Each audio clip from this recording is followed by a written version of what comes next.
आज सठिला एकादशी का महत्व पंडित आदरणीय हरिश्चंद्र तिवारी जी के मुखारबिद से सुनते हैं।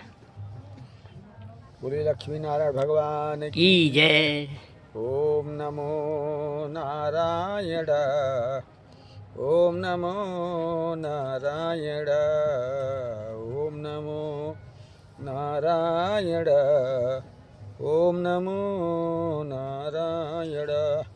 हरि ओम नमो नारायण, हरि ओम नमो नारायण, हरि ओम नमो नारायण, हरि ओम नमो नारायण, हरि ओम नमो नारायण, हरि ओम नमो नारायण। नारायण भगवान की जय। वासुदेव कृष्ण भगवान की जय। महालक्ष्मी की जय। बोले नारायण भगवान की जय। लक्ष्मी नारायण भगवान की जय। माघ मास कृष्ण पक्ष।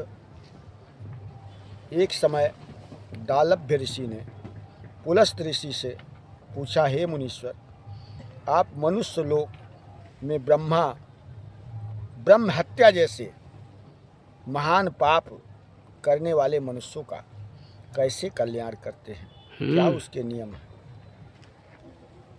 और दूसरे के धन की चोरी, दूसरे की उन्नति देख करके ईर्ष्या करते हैं, परंतु फिर भी उनको नरक नहीं प्राप्त होता, सो कारण क्या है?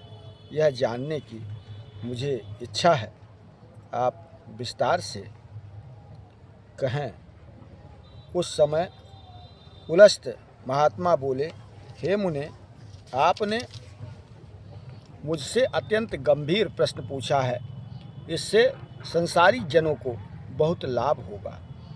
इसको इंद्र आदि देव भी नहीं जानते, परंतु आपने पूछा है, अतः यह गुप्त भेद आपको अवश्य बतलाता हूँ। माघ मास के आने पर मनुष्य को स्नान आदि से शुद्ध और इंद्रियों को वश में करके तथा काम क्रोध लोभ मोह ईर्षा अभिमान आदि का स्मरण नहीं करना चाहिए। हाथ पैर धो करके मुख्य नक्षत्र में गोप्रवर कपास तिल मिला करके कंडे बनाना चाहिए। उन कंडों पर 108 बार हवन करें, और यदि उस दिन मूल नक्षत्र या द्वादशी हो तो नियम से रहें। स्नान आदि नित्य क्रिया से शुद्ध होकर के भगवान का पूजन व कीर्तन करना चाहिए। एकादशी के दिन व्रत करें और रात्रि को जागरण तथा हवन करें। इसके दूसरे दिन धूप दीप नैवेद्य से भगवान की पूजा करें और खिचड़ी का भोग लगाना चाहिए। उस दिन कृष्ण भगवान का पूजन करना चाहिए। उनको पेठा, नारियल, सीताफल तथा सुपारी आदि सहित अर्घ देना चाहिए और फिर उनकी स्तुति करनी चाहिए। हे भगवान, आप असुरों के शरण देने वाले हैं। आप संसार में डूबे हुए का उद्धार करने वाले हैं। हे पुंडरीकाक्ष, हे कमल नयन धारी, आप लक्ष्मी जी सहित मेरे तुच्छ अर्घ को स्वीकार कीजिए। इसके पश्चात ब्राह्मण को तिल दान करना चाहिए। इस प्रकार मनुष्य जितने तिल का दान करता है उतने वर्ष ही स्वर्ग में निवास करता है। तिल दान, तिल स्नान, तिल उबटन, तिलोदकम, तिल का भोजन, तिल का हवन, ये खट तिला कहलाती है। इससे अनेक प्रकार के पाप दूर हो जाते हैं। एक दिन नारद ऋषि बोले, हे भगवान, इस खटतिला एकादशी का क्या पुण्य होता है और उसकी कथा कैसे है, सो कहिए।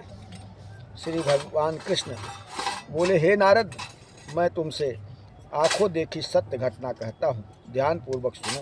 प्राचीन समय में मृतलोक में एक ब्राह्मणी रहती थी। वह सदैव व्रत किया करती थी। एक समय वह 1 मास व्रत लगातार करती रही। इससे उसका शरीर दुर्बल हो गया। वह अत्यंत बुद्धिमान थी, परंतु फिर भी उसने कभी देवताओं तथा व्रतों से अपना मन स्थिर नहीं किया। इस प्रकार मैंने सोचा कि ब्राह्मणी ने व्रत आदि से अपना शरीर शुद्ध कर लिया है और इसको वैष्णव लोक को मिल जाएगा, परंतु उसने कभी अन्नदान नहीं किया। इससे उसकी तृप्ति होना कठिन है। ऐसा सोचकर मैं मृतलोक में गया और उस ब्राह्मणी के से अन्न मांगा। वह बोली, हे महाराज, आप यहाँ किस लिए आए हैं? मैंने कहा, मुझे भिक्षा चाहिए। उस पर उसने मुझे एक मिट्टी का पिंड दे दिया। मैं उसे लेकर के स्वर्ग लौट आया। कुछ समय बीतने पर वह ब्राह्मणी भी शरीर त्याग करके स्वर्ग आई।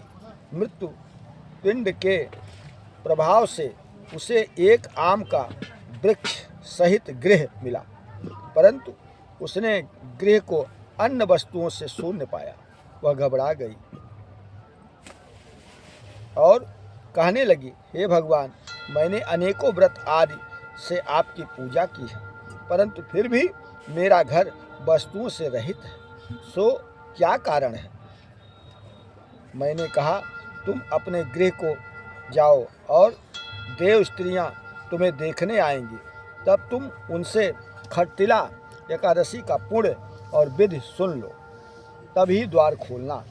भगवान के ऐसे वचन सुन करके वह अपने घर को गई और जब देव स्त्रियां आई और द्वार पर खुलवाने लगी, तब वह ब्राह्मणी बोली, यदि आप मुझे देखने आई हैं तो खट्टिला एकादशी का महात्म कहिए।